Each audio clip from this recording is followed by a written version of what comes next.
بما ان الصيف دخل تعالوا نعمل حاجه ترطب علينا. اظن يعني ما فيش حد مش مخزن مانجايه فراولايه، يعني حاجه كده من هذا. ما عندك مانجا تقدري تعملي بيها مخزنه. انا هنا كنت مخزنه مانجا، تقدري تعملي بايه تاني؟ بالفراوله. بدلي المانجا بنص كيلو فراوله. تمام. انا هنا مفرزاها فهي متلجه، انا هبدا اقشرها. يعني هي الوصفه دي تقدري تعملي بيها يعني باي نوع فاكهه انت حباه، بس تحطيه في الفريزر عشان يبقى متماسك معاكي. ابداي قشريها كويس جدا.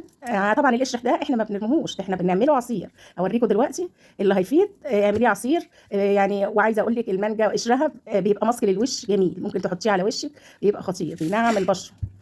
تمام. هنبدا نقطعها بقى اي تقطيع، احنا بنقطعها اي تقطيع عشوائي كده على اساس ان احنا هنضربها في الخلاط. تمام. هي المانجا هنا عندي كان نوعها جه فاتحه شويه كده مش غامقه، فانا هقول لك هتحط لها ايه عشان ندعم اللون شويه. هي دي صديقه تقريبا.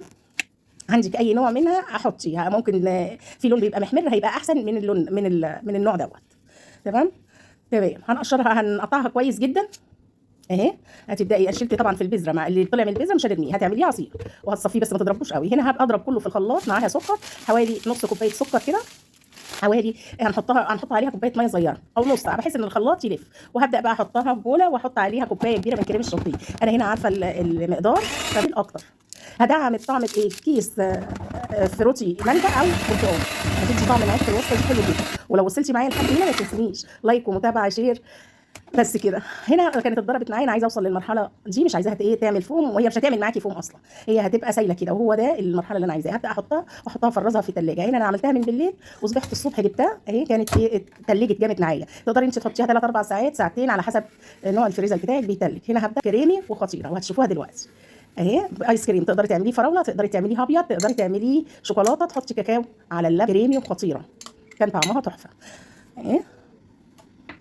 هي بس اللي بيخليها صعبه معايا في الشيل من العلبه بالمعلقه ان هي قعدت فتره كبيره في الفريزر. المفروض ما قعدهاش ده كله، هي قعدت ليله كامله. انا بصور لكم دلوقتي تاني يوم بتتقطع معايا بصعوبه، لكن هي كريمي وتحفه وما فيهاش نسبه الخروشه بتاعت التلج.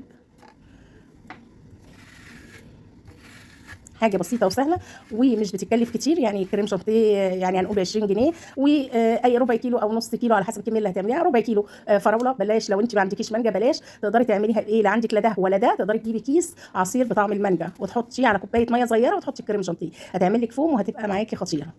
اتمنى تكون نالت اعجاب حضراتكم وتشجعوني اللايك والمتابعه شير، عشان احس ان مجهودي تصوير وما راحش على الفاضي، احس ان في تقدير من عندكم. لو عجبك الفيديو ما عجبكيش خلاص اهي. كريمي اقسم بالله كانت تحفه.